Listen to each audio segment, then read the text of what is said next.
안녕하세요. 네, 바람은 이병헌 감독의 신작입니다. 이분이 아니고 이분입니다. 동명이인이죠. 네, 독립영화로 활동할 때부터 감각이 좋은 감독이었는데 스물을 연출하면서 본격적으로 주목을 받았습니다. 젊고 잘생기기까지 해서 더 화제였지만 개인적으로는 스물을 썩 좋아하진 않습니다. 솔직히 말하면 좋아하지 않는 정도가 아니라 싫어하는데 물론 보는 사람에 따라 재미있을 수도 있는 영화라는 건 인정합니다.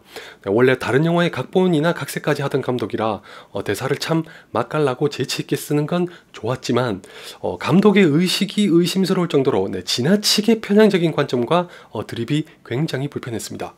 요즘처럼 민감한 시기라면 매장당하기 딱이지만 굳이 남녀의 관점으로 나눌 필요도 없이 그냥 상식적으로 생각해봐도 캐릭터들이 죄다 또라이입니다. 여자만 눈에 띄면 그것부터 떠올리니 이게 무슨 발정난 개도 아니고 내가 20대 때 너무 모범적이고 선비처럼 살았나 하는 생각까지 했었습니다.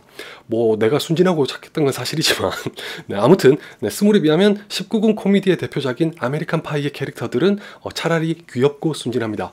아무리 영화라고 해도 스물의 캐릭터들은 성에 대한 그릇된 개념을 갖고도 죄의식이나 반성이란 게 없죠. 코미디랍시고 마치 당연히 그래도 된다는 식으로 거리낌 없이 나오는 데다가 웃음거리로 써먹으니 기가 막힐 수밖에 없었습니다. 이런 이유로 바람도 별 기대 없이 봤는데 초반부는 스물과 다를 게 없는 방식의 유머를 구사하더군요. 그 바람에 슬그머니 짜증이 나길래 아예 생각하는 걸 멈췄습니다. 장담하는데 여러분도 이 영화를 꼭 보실 거라면 저처럼 하시는 게 좋습니다. 생각이란 걸 하기 시작하면 한없이 불편해질 수도 있는 영화입니다.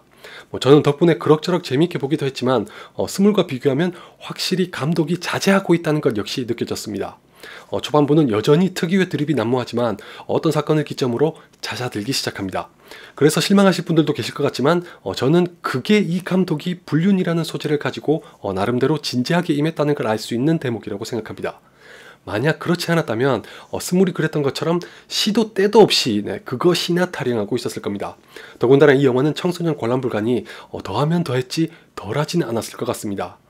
천만다행이죠. 가뜩이나 스물은 현실 속에 방황하는 청춘일 빙자의 기승전 드립으로 채운 영화라는 비판이 적지 않았는데 설상가상 바람은 소재가 불륜이니 미화하거나 조장하는 거 아니냐는 우려가 나올 수밖에 없었으니까요. 그랬던 거에 비하면 되도록 경거망동은 하지 않으려고 주의를 기울였다는 인상을 받았습니다. 불륜이 일어나는 원인을 조금이나마 조명하려고 하되 그걸로 주인공들의 행동에 당위성이나 면죄부를 부여하려고 하지 않으면서 중립을 지키는 편입니다.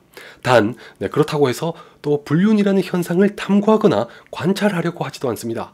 말씀드렸다시피 이 영화는 어디까지나 이병헌 감독을 기준으로 두고 말했을 때 나름 진지할 뿐입니다.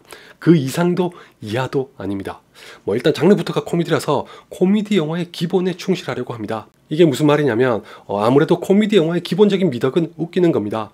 왜 제가 싫어하는 신파의 3요소에서 그런 얘기를 했었잖아요. 한국 영화 중에서도 특히 억지 신파를 남발하는 장르가 코미디라고. 그냥 웃기기만 해도 되는데 꼭 무슨 자격지심이나 강박관념이라도 있는 것처럼 감동과 교훈을 주려고 하다가 망가지거든요. 바람에는 그런 게 없다는 거 하나만큼은 마음에 들었습니다. 그런 관점에서 볼 때의 바람은 꽤 재미있는 영화입니다. 새삼 느끼지만 대사 하나는 진짜 기가 막히게 잘 쓰는데 그 덕분인지 아니면 이병헌 감독이 연기 디렉팅을 잘해서 그런 건지 배우들의 연기도 참 능청스럽습니다. 스물도 캐릭터의 옳고 그름을 떠나서 배우들의 연기는 생생하게 살아있었던 걸 보면 감독의 재주가 좋긴 좋은가 봅니다. 물론 불륜을 가지고 이렇게 웃겨도 되냐고 비판하실 분들도 얼마든지 계실 수 있지만 그럼에도 불구하고 제가 꽤 재미있는 영화라고 한 이유는 두 가지입니다. 첫째는 앞에서 말씀드렸던 것처럼 생각하는 걸 멈췄습니다.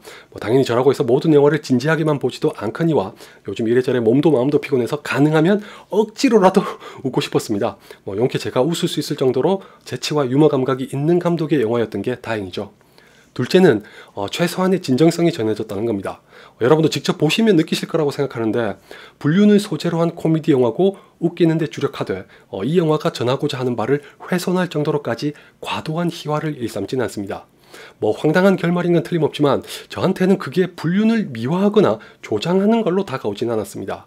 오히려 영화의 시작과 끝에서 반복되는 장면을 보니 결혼에 대해서 또 한 번 부정적인 인식을 갖게 되면서 씁쓸함을 감출 수 없었습니다. 오해하실 수도 있어서 한마디 덧붙이고 싶지만 하필 결말부에서도 딱 마지막 장면이라서 얘기할 수가 없네요. 항상 이럴 때마다 여러분도 그렇겠지만 저도 답답해 죽겠습니다. 네, 이 정도는 말씀드려도 될 것 같은데 저는 우리도 사랑일까라는 영화가 절로 떠올랐습니다. 아마 두 영화를 다 보신 분들이라면 제가 어떤 의미에서 그렇다고 하는 건지 이해하실 거라고 생각합니다.